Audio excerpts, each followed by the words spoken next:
Berjumpa lagi kita dalam channel Nizam ZZK. Tapi untuk video kali ni, apa kata korang ikut saya ke Sungai Buloh? Kita ronda-ronda naik kereta. Sebenarnya baru pukul 6.30 petang ni, tapi cuaca mendung, nampak macam gelap. Harap-harap tak hujan lah kot. Untuk video kali ni, kita santai-santai sambil menikmati keindahan alam.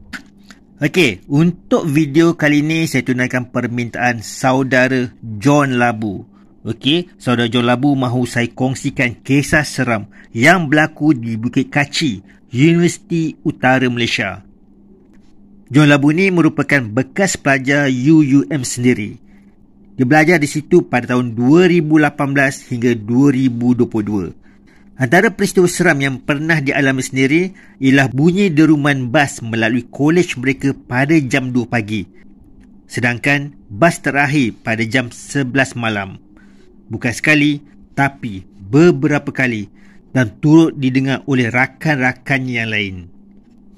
Tapi sebelum tu, kepada yang belum subscribe tu, okey, cepat-cepat tekan butang subscribe di bawah. Okeylah, nak tahu kisah seterusnya? Okey, jom.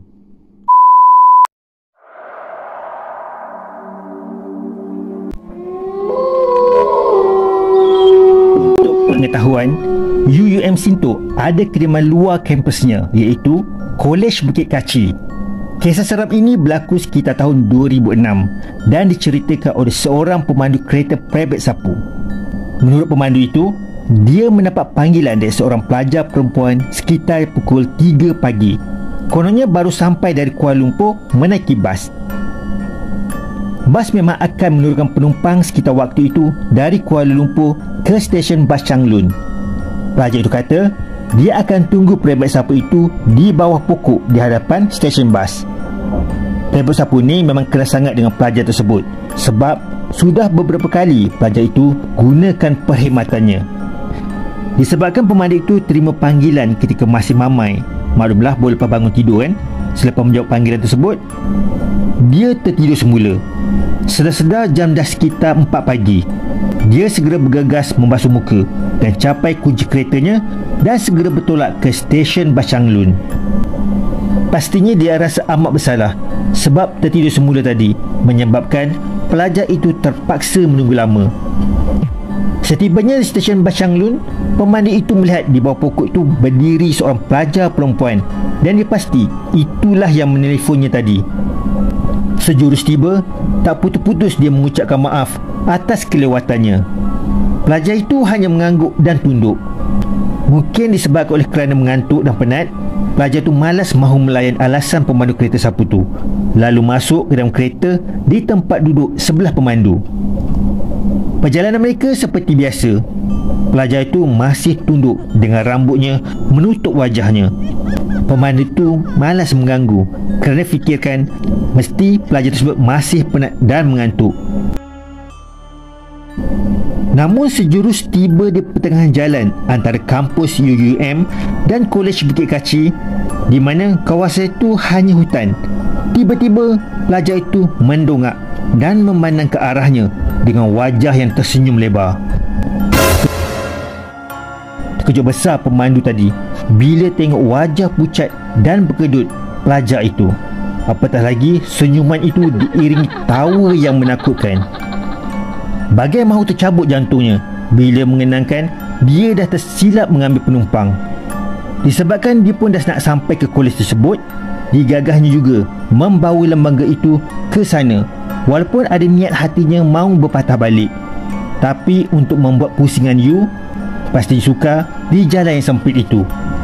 Apabila tiba di pintu masuk, pemandu itu hairan kerana tak ada pengawal keselamatan yang mengawal di depan.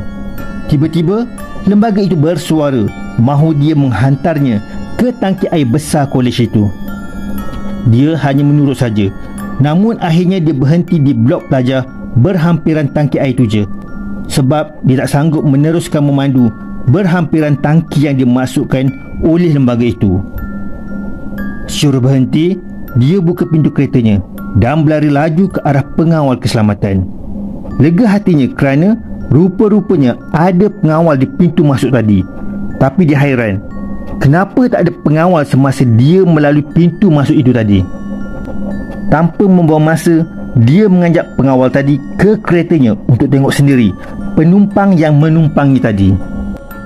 Pengawal menyuluh ke dalam kereta. Kereta itu kosong, tak ada penumpang, dan bonet kereta juga dah tak ada beg pakaian. Selepas subuh dah hari pun dah terang, barulah pemandu tu balik ke rumahnya sebab masih trauma ditumpang oleh lembaga misteri.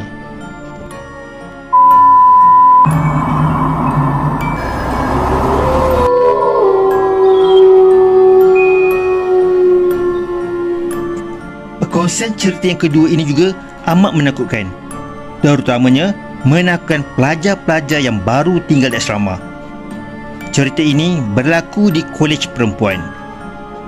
Pelajar perempuan ini berkongsi dengan seorang lagi pelajar dari jurusan lain. Kehidupan mereka seperti biasa, tiada syak wasangka, tak ada apa yang pelik atau mencurigakan.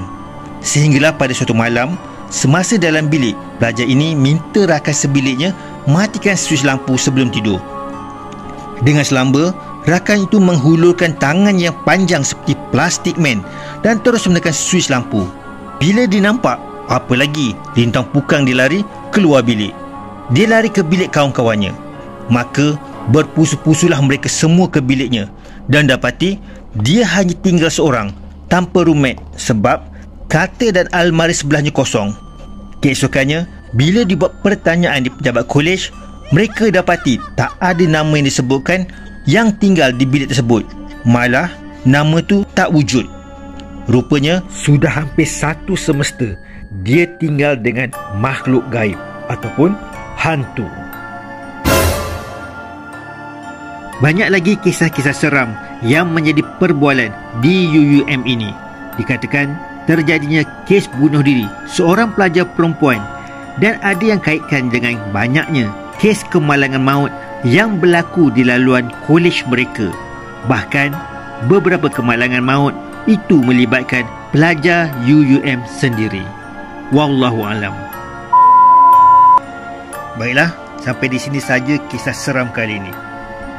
Saya harap saudara John Labu dan korang semua berpuas hati kali ini. Sekiranya korang ada kisah-kisah seram yang menarik, sila tinggalkan di ruangan komen. Bagi detail kisah tersebut dan saya akan cuba jadikan satu video yang menarik, InsyaAllah. Okeylah, terima kasih banyak-banyak yang sudi support channel saya ni. Teruskan support dan sharekan video-video saya pada family dan rakan-rakan korang. Mana tahu channel saya ni boleh meletup kan. Okeylah, sampai di sini saja video untuk kali ini. Kita jumpa di video-video yang akan datang. Assalamualaikum, bye-bye.